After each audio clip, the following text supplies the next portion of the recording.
Je vous salue dans le beau et précieux nom de notre Seigneur Jésus-Christ. C'est votre serviteur Chavel. Aujourd'hui, je suis venu vous parler de la source de la vie chrétienne. Je suis venu vous parler des 10 commandements. Les 10 commandements qui nous ont été appris. J'ai tiré ces passages de Exode 20 et de Deutéronome 5. Je voudrais vous dire que d'abord, que ces maîtres de la loi, ces sadducéens d'aujourd'hui, ces pharisiens d'aujourd'hui, qui se prosternent devant des statues et prient, ils aiment adorer l'autre qui est un morceau de pain. Ils allument des bougies et prient aux morts comme si ça faisait un certain bien. Ils adorent également des reliques comme une tête de mort, de moine ou le doigt d'un saint mort. Nous savons également qu'ils fixent d'autres objets en image sacrée, comme l'image d'une Madonna et d'un bébé, Jésus nu. Le salut a été accompli par l'homme Jésus.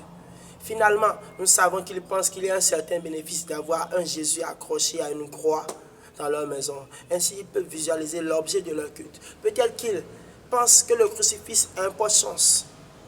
Ils vous diront avec conviction qu'ils n'adorent pas d'image de représentation. J'ai vu une image du pape se prosternant devant une statue de Marie. Ça, je ne vous cache rien. La Bible dit de ne même pas faire d'image, de représentation de ces choses. Le passage que je m'en vais vous lire, c'est de Deutéronome, c'est du livre des Exode 20. Mais je vais vous le lire partiellement. Alors Dieu dit au peuple d'Israël, je suis le Seigneur ton Dieu. C'est moi qui t'ai fait sortir d'Égypte où tu étais esclave. Dieu se présente là. Tu ne dois pas avoir d'autre Dieu que moi. Ne fabrique pas de statue de Dieu. Ne représente pas ce qu'il y a là-haut dans le ciel, en bas sur la terre ou dans l'eau sous la terre. Ne te mets pas à genoux devant ces dieux. Ne les adore pas. En effet, le Seigneur ton Dieu, c'est moi.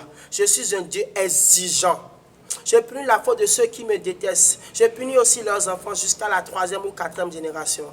Mais je montre ma bonté pendant des milliers de générations à ceux qui m'aiment et qui obéissent à mes commandements. Vous pouvez le lire jusqu'au verset 17. Vous verrez la vérité. Au fait, qu'est-ce qui s'est passé? Quel est le mensonge, cette tromperie qui nous ont appris depuis l'enfance? Ils nous ont appris que le premier commandement, c'était « Je suis l'Éternel ton Dieu, tu n'auras point d'autre Dieu devant ma face ». Le deuxième commandement, tu ne prendras point le nom de l'Éternel ton Dieu en vain. Souviens-toi du jour du repos pour le sanctifier. Troisième commandement. Quatrième commandement, honore ton père et ta mère. Cinquième commandement, tu ne tueras point. Sixième commandement, tu ne commettras point d'adultère. Septième commandement, tu ne déroberas point. Huitième commandement, tu ne diras point de faux témoignage contre ton prochain. Neuvième commandement, tu ne convoiteras point la femme de ton prochain. Dixième commandement, tu ne convoiteras point la maison de ton prochain.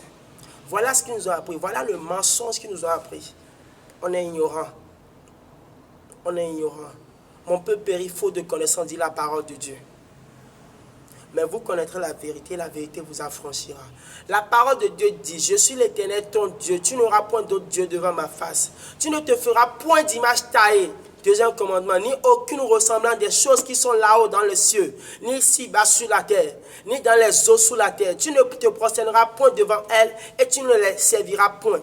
Troisième commandement, tu ne prendras point le nom de l'Éternel ton Dieu en vain. Souviens-toi du jour du repos pour le sanctifier.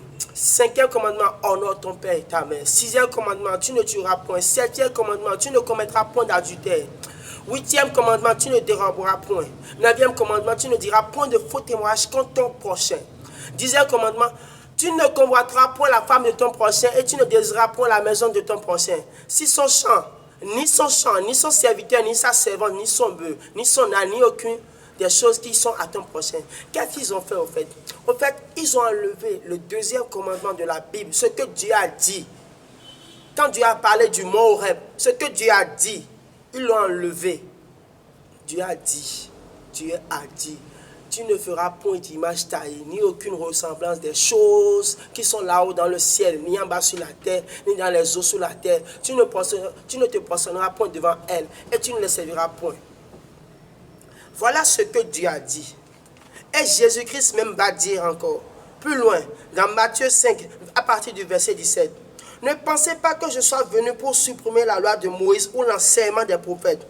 Je ne suis pas venu pour les supprimer, mais pour leur donner tout leur sens. Je vous le dis, c'est la vérité.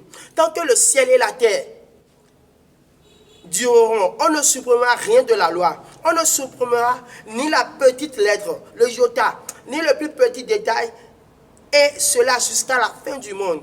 Supposons ceci, quelqu'un désobéit à un seul commandement, le plus petit de la loi, et il apprend aux autres à désobéir aussi. Eh bien, cette personne-là sera la plus petite dans le royaume des cieux. Mais si quelqu'un obéit à la loi et apprend aux autres à obéir aussi, cette personne sera importante dans le royaume des cieux.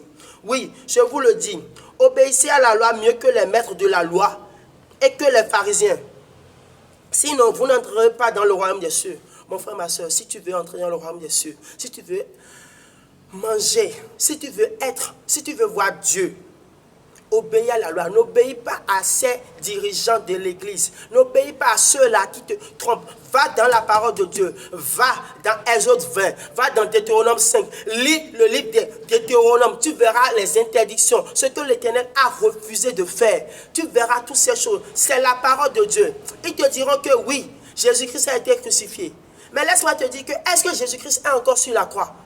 Jésus-Christ, le soir venu, on l'a descendu de la croix, on l'a amené au tombeau. Jésus-Christ n'est plus à la croix. La croix est vierge. Je te dis que la croix est vierge. Jésus-Christ, là où il est aujourd'hui, il intercède pour toi. Il est notre médiateur auprès du Père. C'est lui qui intercède en notre faveur auprès du Père. Laisse-moi te lire ces passages. Ça, c'est un incrédule. Il y a beaucoup de Thomas aujourd'hui. Les autres disciples lui disent, nous avons vu le Seigneur. Mais Thomas leur répondit, si je ne vois pas la marque des clous dans ses mains, si je ne mets pas mon doigt à la place des clous et ma main dans son côté, je ne croirai pas. Une semaine plus tard, les disciples de Jésus étaient de nouveau réunis dans la maison. Et Thomas était avec eux. Les portes étaient fermées à clé. Mais Jésus vint et, debout au milieu d'eux, il dit, la paix soit avec vous. Amen.